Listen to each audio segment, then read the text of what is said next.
Hi. So in this video, we're going to do some value scales with graphite. And I've drawn here, there's 9 sections. With value, basically, we use only 9 values when we're drawing. And the reason for that limited amount is because it's enough to actually get the value range that you would want in any drawing. So anything beyond that is kind of overkill. So here would be basically the white. So we're using the white of the paper, and here you would imagine black. So I'm going to do shades in between, starting with my lightest, going to my darkest. The pencils I'm using are an HB for my lightest, moving up to a 2B, then a 4B, and then I have a 6B, and I could use an ebony pencil or an 8B for my darkest darks. We're going to be working with hatching, cross hatch, and a tonal. So hatching, to get started, is just diagonal line, or line that is parallel to each other. So I'm just going to really lightly start throwing in my value, basically skimming over my page and building slowly. One thing you can do is you could start in the middle and get a mid-range value and then work out from that, which is typically what I normally do. And I'm not worried about staying in the lines. I'm just using each section kind of as a guide. So I went a little dark here, so I'm going to go back. The one thing you want to be really careful is don't go too dark too fast. So working with an HB, I'm going to now move on to my 2B and start building up really slow. You don't want to go too fast as far as building your values, but you can move pretty fast as far as, you know, how you draw.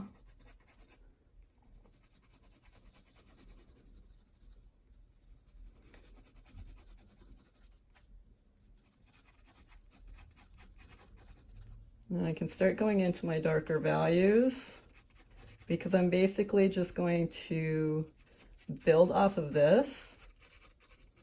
You can use the side of your pencil if you have it sharpened this way with a, where I sharpened it with a blade, an X-Acto blade. Remember, you don't want tonal, so don't start shading the whole thing. Keep it kind of more like hatching lines, lines that are running parallel to each other. You can go in any direction you want. I'm just going diagonal because this is, you know, my chosen direction. So right now, with these values being as light as they are, would be considered a high value range, meaning mid-tone to light. I need to get a full range, so I need to keep building because I want to get from my white to as dark as possible. And I'm working each pencil as much as I can. And I think I've pushed my 2B as far as it wants to go. Now I'm going to start with my 4B. I like how light this is in this step up, but I might want to go a little bit darker into this third one. And you can see already, I am barely skimming the page and it just wants to go darker. The reason being, the higher the number on the B series of your pencils means that the lead is softer, so it goes on darker. You can start to apply a little bit of pressure, though don't dig into your paper because what will happen is it will put grooves into your paper and damage it, and you don't want to do that. Let your pencils do the work for you.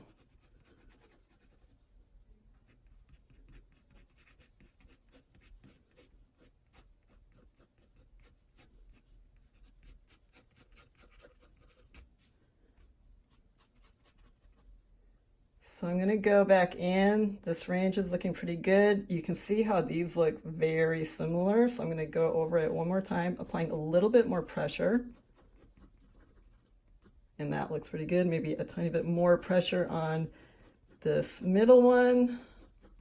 And then I don't want to apply much more pressure than I am doing because I'm going to start digging in. So I'm going to bust out my 6B. I have this big fat one that I had to dig out. And already I'm barely laying pressure down and it's considerably darker. So just a little bit more. Stay in the same direction that you started with. Now with graphite, you're not necessarily going to get a black. If you start bringing in like ebony pencils or an 8B or a 9B number, then you can get quite a bit darker. Another thing with graphite, the more you layer, it gets kind of slick. So the values kind of don't want to get much darker.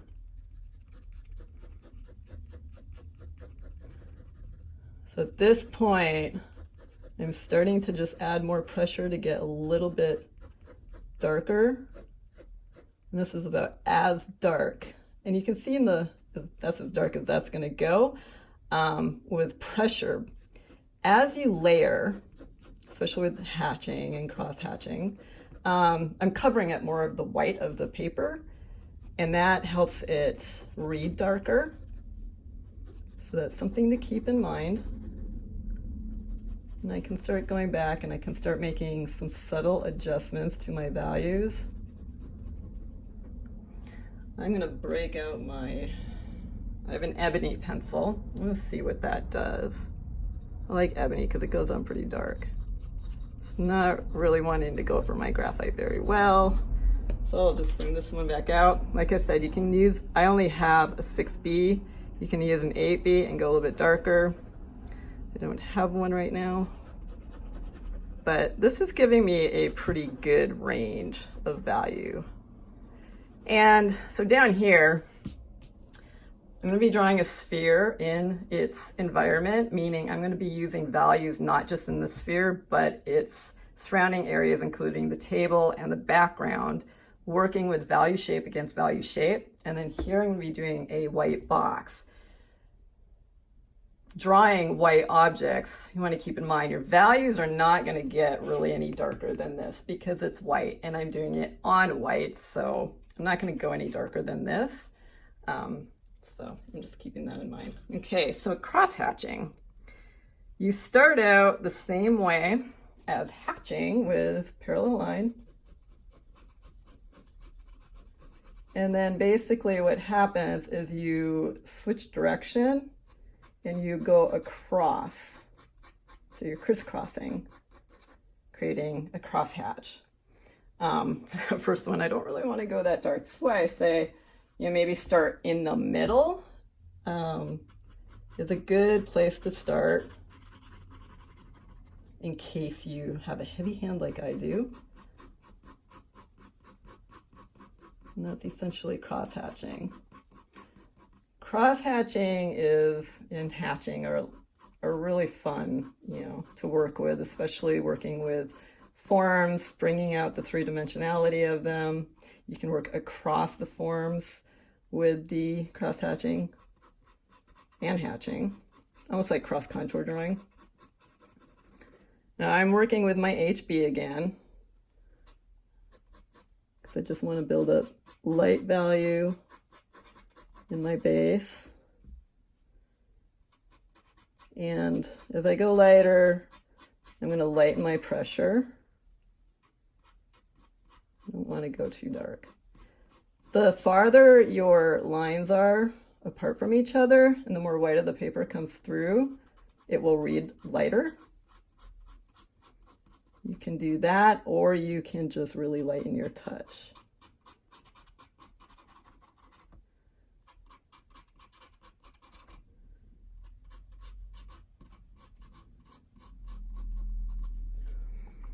So I'm going to break out my 2B. Oops. As I start getting I want to try and match the values up here.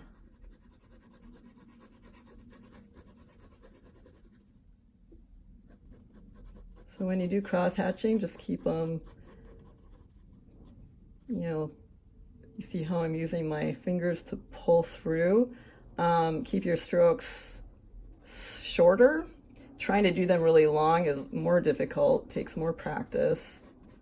When you do this kind of drawing, it's just better to keep them a little bit shorter so you can control it. And I'm doing this very loose, so I'm not worried about having it look perfect. So I'm going outside my lines.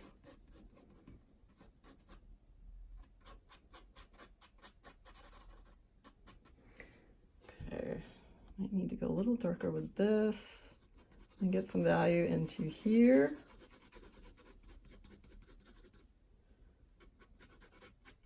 Just going in different directions.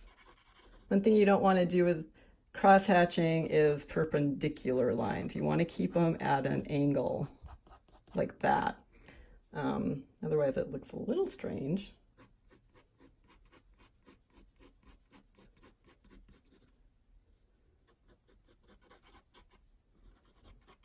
I think I can use my 4B. So I use my higher numbers in the B series as it gets darker. Can you use one pencil to get more range, like this whole range? Maybe. I have a lot of students I like to try. It's not the best idea though. That's just being lazy and not using your full range of pencils. There's a reason they make them with different, types of lead that are softer or harder. If I were going to choose one to do a whole drawing, it would probably be my 4B. So I think I can get a pretty nice range from light value to a nice mid-tone, a little bit darker. You're never going to get any rich blacks, and it will be harder to control your light.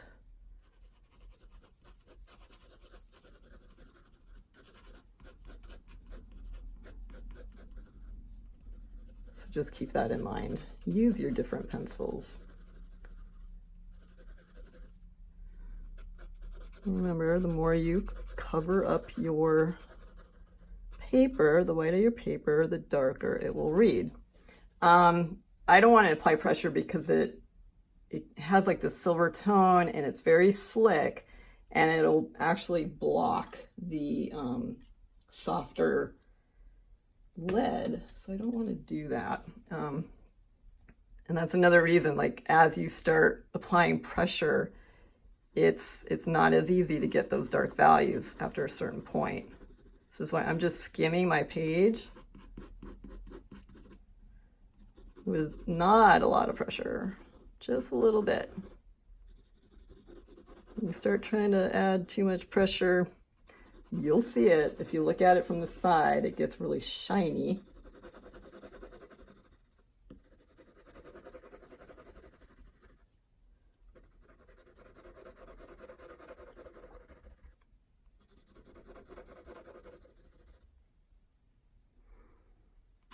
I went a little too light with that one.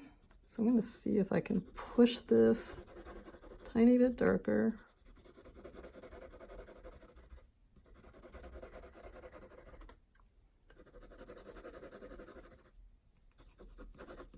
And I'm losing my cross hatching. So you might find you need to make some adjustments to get a full range. I don't want to go beyond that. Okay, for this third one, we're going to do tonal. That is continuous tone where it's very even. I put the sections in here so I had a guidepost, but essentially you don't want your lines to necessarily get in the way.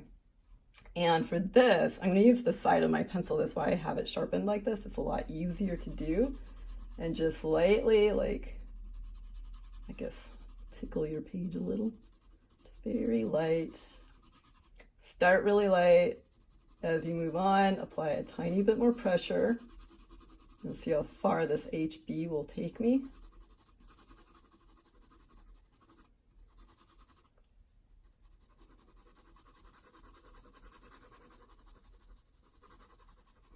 Not very far. It's not going to go much darker. So I need to get my 2B, and I'll start here.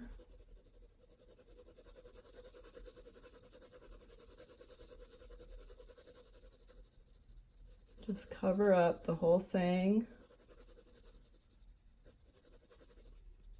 A little bit more pressure, but still not digging in. See how far it takes me with a little, it's not changing. I'm applying more pressure and it's not getting much darker. So I'm going to grab my my 4B, was that my 4B? Nope, that was not. Okay, got my 4B. Just going over that. A little bit more pressure.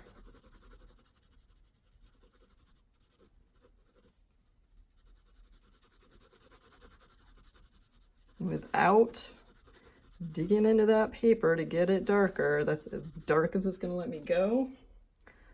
So now I have to, and notice how I'm holding it too, just to get it on its side.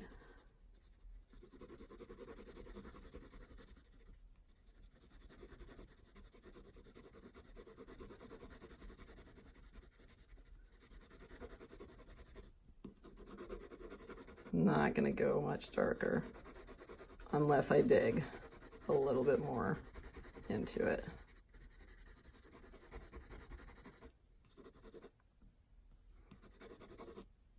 These two values are a little too close. You can push it a little bit. If I could get darker with this one, I don't want to do it too much because I'm going to just really indent that paper and give it some range.